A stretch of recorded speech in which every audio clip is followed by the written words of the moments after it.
The Grand Regent Hotel stood like a jewel in downtown Chicago. Tall, elegant, untouchable. Businessmen, celebrities, and politicians walked through its golden doors every day. But behind the shining floors and smiling staff was a world of quiet struggle. People who worked long hours, invisible to those they served. One of them was Ram, a 17-year-old bellboy. He wasn't from the city. He had come from a small town in Kansas after his father passed away.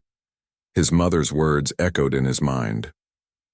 "Son, no job is small if your heart is honest." That morning, Ram was running late. The hotel was hosting an important charity event, and every employee was under pressure. The ballroom smelled of roses and coffee. Waiters moved like clockwork. Ram's job was simple: serve tea to the VIPs in the main hall. But fate had other plans. As he approached the guests balancing a silver tray, he caught a glimpse of Mr. Victor Haynes, a powerful investor, feared for his temper.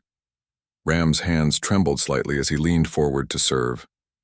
And then, it happened. The tray slipped. Hot tea splashed across Haynes's sleeve. For 3 seconds, there was silence. Then came the storm. Haynes shot to his feet, furious. "Do you know who I am?" he roared. "You clumsy fool!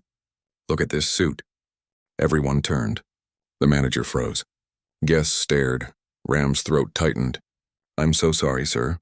"It was an accident." "An accident?" Haynes barked. "You've just ruined my morning and possibly your job." The boy's face went pale. No one spoke up for him. Then, from the corner of the hall, a voice spoke quietly. "Enough, Mr. Haynes." Every head turned. A tall man in a gray suit stood near the window. His name was Mr. Ethan Cole, one of the hotel's regular guests. He wasn't loud, but his presence demanded attention. "Accidents happen," he said evenly. "There's no reason to humiliate the boy." Haynes glared at him. "This isn't your business." Ethan's gaze sharpened. "It became my business the moment you treated another human being like dirt." The room fell silent again. Even the clinking of glasses stopped. Ethan took a napkin, gently dabbed the spilled tea, and handed it to Ram.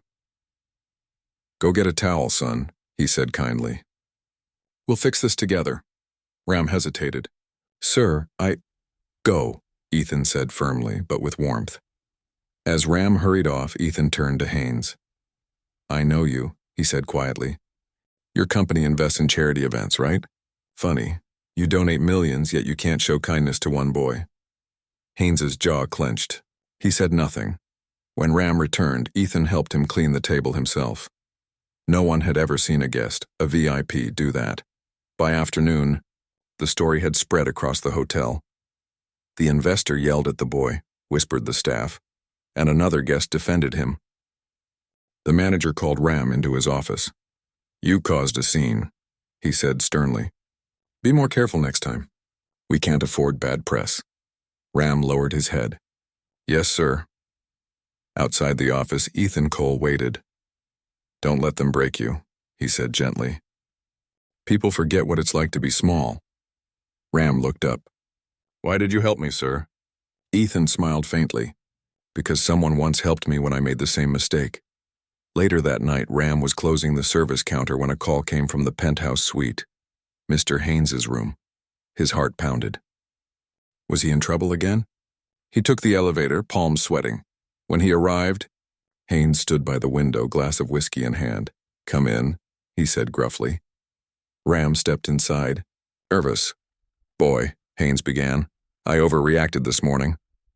He turned slowly. "I've been under pressure, but that doesn't excuse it." Ram blinked, unsure what to say. Haynes sighed. "You reminded me of myself. Years ago, I was a server too. One mistake cost me my job and then my dignity. I promised I'd never be like the man who yelled at me, but I became him." There was silence. "I'm sorry," Haynes said softly. Ram, stunned, finally spoke. "Thank you, sir." "I didn't expect that." Haynes nodded. "That other guest, Mr. Cole, he reminded me who I used to be." The next morning, the hotel buzzed with news. Ethan Cole, the quiet man who had defended Ram, wasn't just a regular guest. He was the new majority shareholder of the Grand Regent, the man who secretly owned most of the hotel. No one had known. Not even the staff. When the manager heard, he went pale. The same man he ignored yesterday had the power to replace him. That afternoon, Ethan called a meeting with the staff. "This hotel is built by people like you," he said. "From the cleaners to the bellboys, everyone matters. From now on, we treat every worker with respect. No exceptions." The employees applauded. Ram stood quietly at the back, eyes wide. Ethan smiled at him.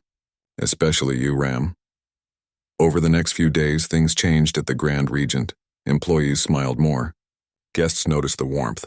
And Mr. Haynes, he began volunteering at the hotel's new Second Chance program, a fund Ethan started for young workers who needed training or education. When Ram saw him helping a nervous trainee serve drinks, he smiled.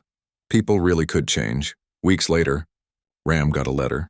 It was from the hotel's head office. He opened it, hands shaking. "Congratulations, Mr. Patel.